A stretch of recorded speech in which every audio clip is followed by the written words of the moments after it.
Parashat Nasso, or a blessing on your head. Laws ensure that the Israelite camp remains spiritually pure.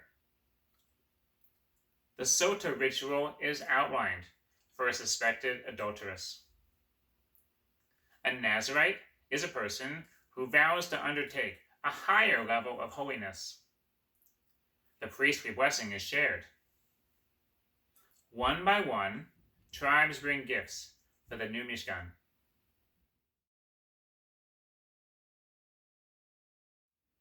Parashat Nasso. Not so short. It's actually the longest parasha in the whole Torah.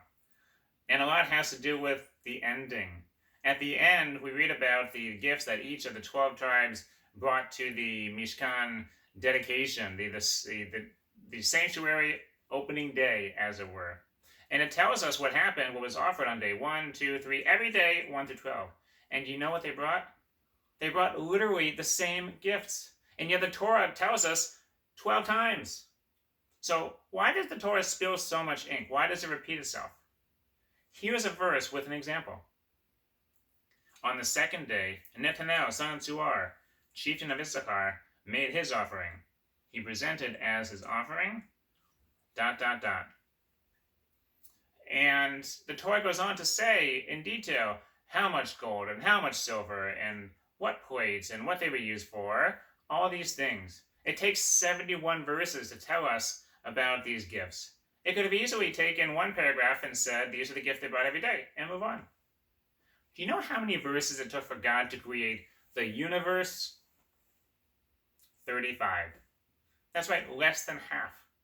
And so the fact that it takes so much time, we must learn one or more thing from not just the content, but from how the Torah tells us.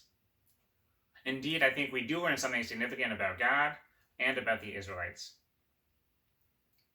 First, about God, and this thought is from the Eitz Chaim Chumash.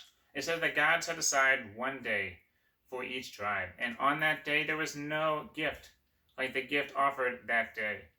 It didn't matter that the day before the gift was the same. It didn't matter that the days after would be identical. The fact that the tribe brought their gifts with love, with commitment, with devotion, that was enough, that was significant.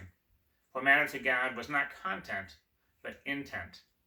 And God rewarded each tribe for this generosity by giving them their own full space in the Torah, not just bunching up their names together. And the other thought is that it says something remarkable about the Israelites. What's special is that each fought the urge to one-up the other. Imagine that you're the tribe on day 2, and you know that Judah brought ABC on day 1.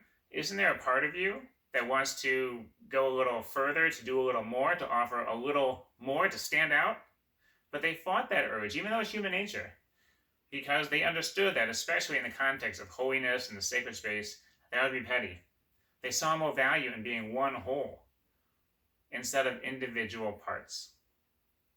In that sense, I think it's like the Rockettes, that fabulous dancing crew in New York City that kicks their legs up high, higher than anyone I've ever seen. I haven't seen them in person, but you just see a few seconds on a commercial, you're like, wow. And what's beautiful is that they do it in perfect unison. If one dancer were to kick a little higher, I'm not sure how that's possible. If one person were to make a bigger move, it would ruin the picture because they wouldn't be perfectly together. And the same is true with the Israelites. On those 12 days, they were one nation, not 12 individual states or tribes. We read this reading on Hanukkah because the word Hanukkah appears. It's about a dedication. It's a multi-day affair. But the lessons of not one-upping another, that's true all year long.